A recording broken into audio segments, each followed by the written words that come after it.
Hello everybody, so we're doing an interview now with the head coach of the Get Active Academy.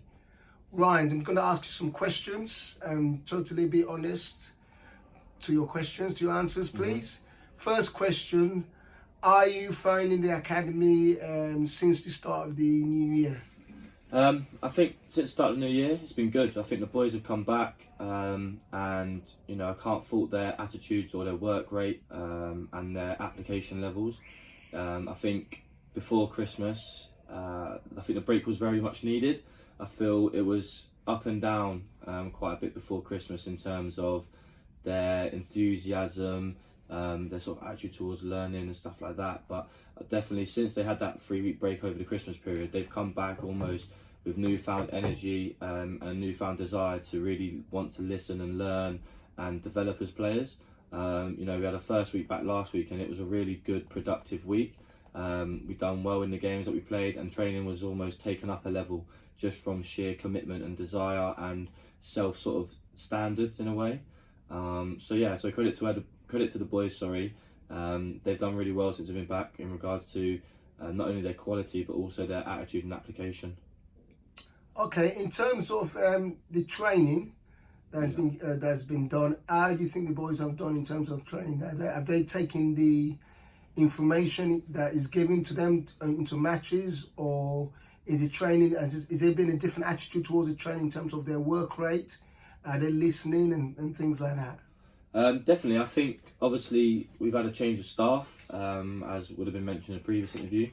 So since Ku's been in, I think automatically straight away, because of his career and his knowledge and his previous experiences, the boys have respected him straight away, which I think has been a massive help, especially for me, coming in and making sure that there's 2 members of staff here that are sort of pulling weight and really committed to what we're doing. Rather than sort of sometimes having a little bit of dead wood in a way. But I think that's been a massive help, and myself and Ku spoke over the Christmas period about simplifying things for the boys. Through no fault of their own, their understanding of the game and the terminology isn't quite there yet. Obviously, as they've grown up and they've played, it's just something that hasn't been educated into them. Which is it's part and parcel of the grassroots system. Now I don't frown upon that. Without sort of people running these teams, these boys would never have played football. I think it's now just mine and Ku's job to try and build that information and terminology into them so they have an understanding. But I think the best way to do that was to simplify things and not overload them with information and just keep it simple, So the boys have been told what they're expected to do in and out of possession and also within transitions, and all we've done is give them 3 points, and that's it, no more than 3. And then once those have been bedded in and they're almost a guarantee every single time we train and every single time we're on the football pitch, I think then we can add another one. But it's a slow progress rather than trying to give them too much information too soon. It's been really good. Obviously, we've taken that into training, and we try and base all of our training around those 3 points, in and out of possession, and we try and base it on that.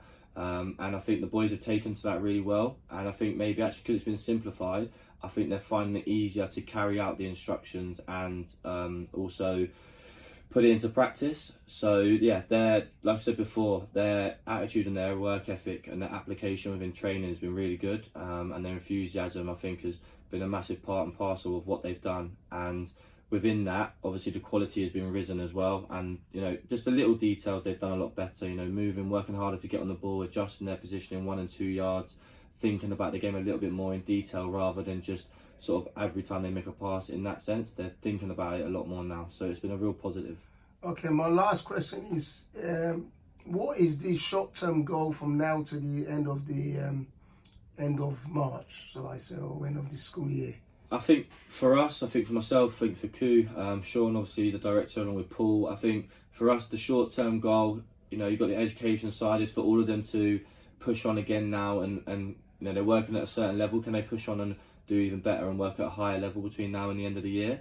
And especially from the football side, it's almost like that again. You know, we've had the first part of the year, we've had a little bit of a break. Can the boys now push on and really start pushing themselves? I think for us, in terms of targets, I think it's for the boys to play as many games as possible. You know, there's no point doing all the training and then the boys not putting it into practice, because that's where they really adapt and really learn. You know, in training, it's about honing the skills and improving the understanding, but in the games, it's more for them to put into practice what they've taken from the training ground. Which is then good for myself and Koo to look at to see whether the boys' information retention is good or not. So it's about them playing as many games as possible, trying new things. You know, we want them to make mistakes. If they're making mistakes, we feel that they're learning, or we feel they're trying to do the right things. But ultimately, you know, every time you make a mistake, it's a learning experience. So the more mistakes you can make, you know, the better the learning experience is going to be. And then in time, your mistakes will become less and less. So I think definite main goal is for the boys to play as much football as possible. For some of those that are maybe further ahead in their development, is to try and see if we can get them out into men's environments and adapting on the physical side of things as well, and also learning from the experiences that can be given. You know, we've had a couple of the boys before Christmas go out and gain that experience, which I feel is invaluable. And it's also just for them to push themselves to be the best person they can be every single day. You know, be good one day and then the next day can you go and better that, and can you be even better than the day before? And I think, you know, we've got a group that really obey that and really live to do that, so it's only going to be able to push everybody in the right direction and give everyone the best possible chance of developing. Well, good, well done, thank you.